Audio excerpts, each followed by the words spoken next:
Bom dia, pessoal, tudo bem? Forte abraço do professor Rogério aí, galera do oitavo ano. Então, olha só, vamos dar continuidade ao nosso assunto lá no capítulo 4, que é a Revolução Francesa e o período napoleônico, que o conteúdo de vocês começa lá na página 60, tá? Então, eu preparei esse slide aí, na verdade, eu peguei esse slide para a gente situar. Então, antes da gente começar nesses slides, olha só, eu vou citar 6 fatores que contribuíram para a Revolução Francesa, tá? Entre eles, a estrutura social francesa hierarquizada, ou seja, estava dividida naqueles 3 estados. O primeiro estado era o clero, né? O segundo estado era a nobreza, e o terceiro estado composto pela burguesia e os camponeses, tá? Tudo bem? Os privilégios do clero e da nobreza, a gente entende que um dos principais fatores que contribuiu para a eclosão do conflito, que foi a Revolução Francesa, foi o privilégio do clero e da nobreza. Eles não pagavam impostos, tinham pensões vitalícias, eram julgados pelos tribunais especiais, tá? O terceiro tópico que a gente pode citar aí é a insatisfação dos camponeses, porque somente os camponeses pagavam imposto, tá? Os camponeses, além de estarem cansados de pagar impostos, sustentar as regalias, ou seja, as mordomias do primeiro e segundo estado, também eram submetidos à servidão. Eles queriam se libertar e desfrutar, ou seja, de uma igualdade. Queriam, na verdade, uma melhoria dentro da sua vida social, ou seja, que a pressão não só recaísse em cima do terceiro estado, ou seja, eles queriam uma representação política, estavam esquecidos, ainda tinha um rei extremamente que gastava mais do que arrecadava durante vários e vários anos, tá? Dentro do estado francês. E o quarto tópico, a busca por poder. Apesar da burguesia ter um forte poder econômico, eles queriam conquistar o poder político, ou seja, uma representação, tá? Dentro desse contexto aí. E a crise econômica, a França estava com a economia abalada por diversos motivos. O primeiro deles era o gasto militar, que houve o que aquela guerra que a gente não pode esquecer que aconteceu, que foi a Guerra dos 7 Anos, tá? O resultado para isso da França foi sair extremamente prejudicada financeiramente, propiciando uma maior arrecadação em cima daqueles que pagavam impostos, ou seja, os camponeses já estavam subjugados, ainda foram mais subjugados ainda, tá? O preço dos alimentos, houve uma elevação, uma inflação. O preço dos alimentos estava cada vez mais caro com o aumento da inflação. Para ter uma ideia, os trabalhadores gastavam 50% da sua renda para comprar pão, tá? E as influências iluministas, que foi o quê? Os ideais que estavam surgindo no período, tá? Eles defendiam a igualdade perante a lei e o direito do povo de rebelar contra a luta da tirania, beleza? Então, olha só, eu citei alguns fatores, então bora ver. A queda de Napoleão, o Congresso de Viena, tá? Vamos lá. Então, olha só, o inverno russo e a derrota francesa. Isso aí já está dentro do contexto que, após a Revolução Francesa, houve um período extremamente de instabilidade política dentro da França e surgiu Napoleão Bonaparte como o quê?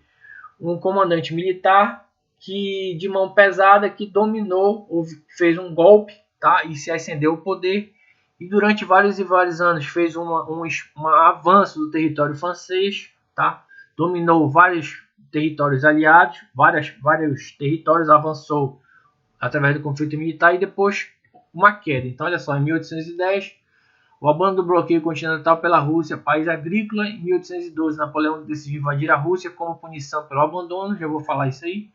E condição encontrada pelas numerosas tropas de Napoleão, o rigoroso inverno russo, plantações de alimentos destruídas pelo russo e a reação ao exército russo. O que foi isso aí, galera? Olha só.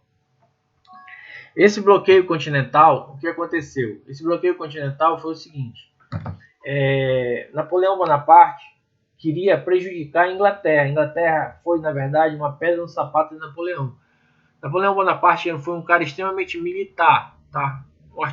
Ele tinha uma visão militar bastante grande. E ele começou a expandir o território francês, só que ele queria dominar a Inglaterra, porque a Inglaterra era extremamente importante nesse contexto aí. Aquele bloqueio continental que eu falei até quando a gente estava lá nas aulas presenciais foi o que ele proibiu com que a Europa comercializasse com a Inglaterra.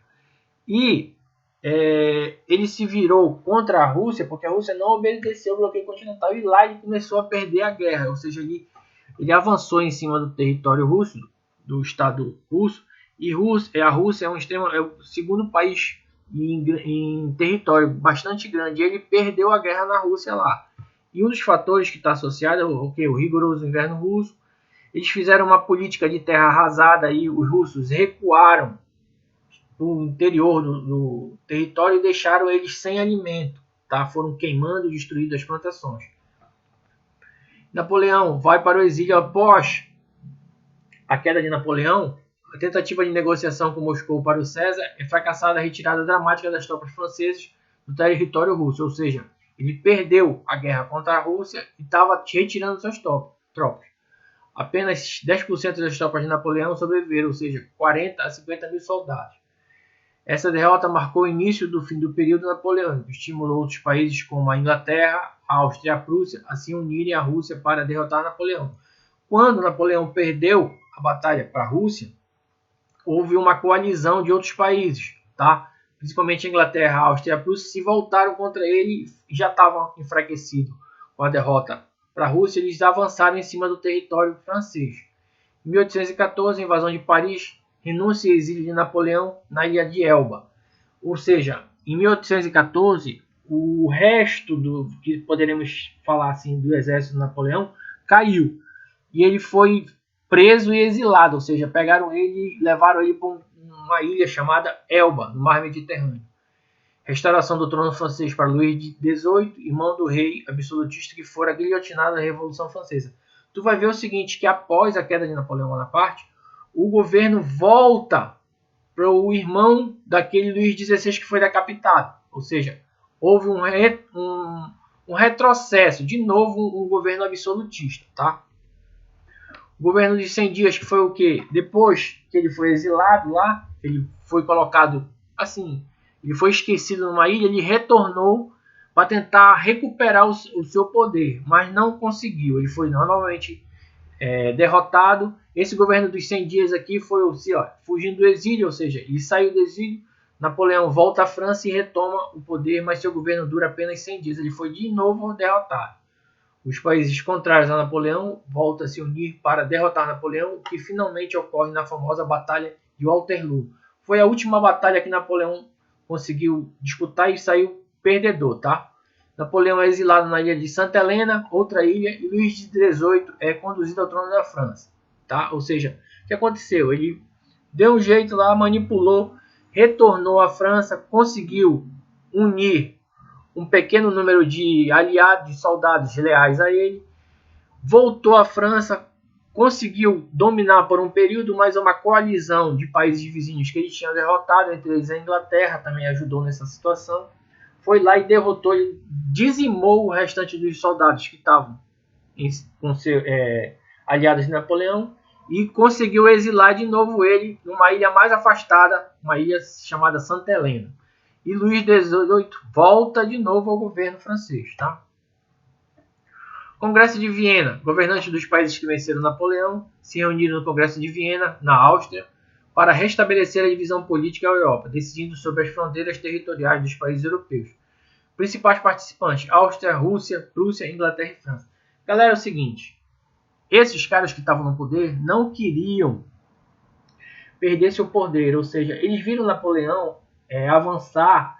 Napoleão foi um dos maiores militares de toda a nossa história, tá? Só para te ter uma ideia, Hitler estudou os movimentos de Napoleão, leu livros sobre a expansão militar do período napoleônico, tá? Livro de cabeceira, Hitler lia muito sobre Napoleão. Mas esses caras não queriam sair do poder, ou seja, queriam retomar e retomaram de novo o absolutismo nesses países. E tu tá vendo aqui nessa chave, que tem até uma chave dessa no teu, uma imagem dessa no teu livro, eles dividindo a França. Eles deixaram aqui, ó, estavam rasgando um pedaço aqui, tudo bem? Decisões do Congresso de Viena, foi aquilo que eu falei, restabelecer os domínios territoriais dos governos europeus antes da Revolução Francesa. Recolocar no poder os reis, ou seja, de novo o absolutismo, que governavam os países antes da conquista de Napoleão. Restaurar o absolutismo, aliança entre países do Congresso para reprimir tentativa de revolução contra o absolutismo como havia sido a Revolução Francesa. Ou seja, eles viram, eles se assustaram, porque eles viram o seguinte, que houve um militar, no caso Napoleão, que Napoleão pregava, manipulava também muita burguesia. Ele se aliava, era um cara extremamente manipulador, ele via o que as massas queriam, ou seja, ele, de uma forma ou de outra, ele deu um golpe, ascendeu ao poder, mas ele não era tão radical como os reis que estavam no período, tá? Ele era um cara extremamente visionário. E uma das bases dele que ele conseguiu foi o que? Manipular o exército, tá? Restaurar o antigo regime. O Congresso de Viena foi uma tentativa de restauração conservadora dos países absolutistas que queriam restabelecer o antigo regime. Eles queriam voltar ao mundo como era antes da Revolução Francesa e da vitória da burguesia. Olha só, foi aquilo que eu falei. A Revolução Francesa foi uma vitória da burguesia porque os burgueses, extremamente comerciantes, não viam com grandes olhos eles serem taxados, ou seja, pagarem impostos. Está vendo que a burguesia estava pressionada também do terceiro estado porque pagava muito imposto. No caso da Revolução Francesa, o primeiro estado e o segundo estado não pagavam imposto, ou seja, os comerciantes estavam extremamente prejudicados junto com os camponeses, tá? Contudo, os ideais da Revolução Francesa já tinham se espalhado pela Europa e por essas diversas partes do mundo. Assim, entre 1815 e 1850, ocorreram diversas revoltas contra as medidas do governo. A Revolução Francesa, liberdade, igualdade e fraternidade, que eram os principais ideais deles, se expandiram por toda a Europa. Vieram aqui influenciar também outros países, tá? E eles viram, quem estava no poder, extremamente ficaram preocupados com esses ideais de liberdade que a burguesia tinha ascendido ao poder na França através de Napoleão, tá? Galera, é isso aí, tá? Eu acho que deu para tirar algumas dúvidas, a gente vai fazer esses exercícios juntos com vocês aí, mas não deixem de ler o capítulo 4, tá? A Revolução Francesa é extremamente importante para vocês aí, tá? Vai acompanhar vocês durante vários anos, até o Fundamental 2, tudo bem? Um forte abraço para vocês aí e a gente se vê aí, falou?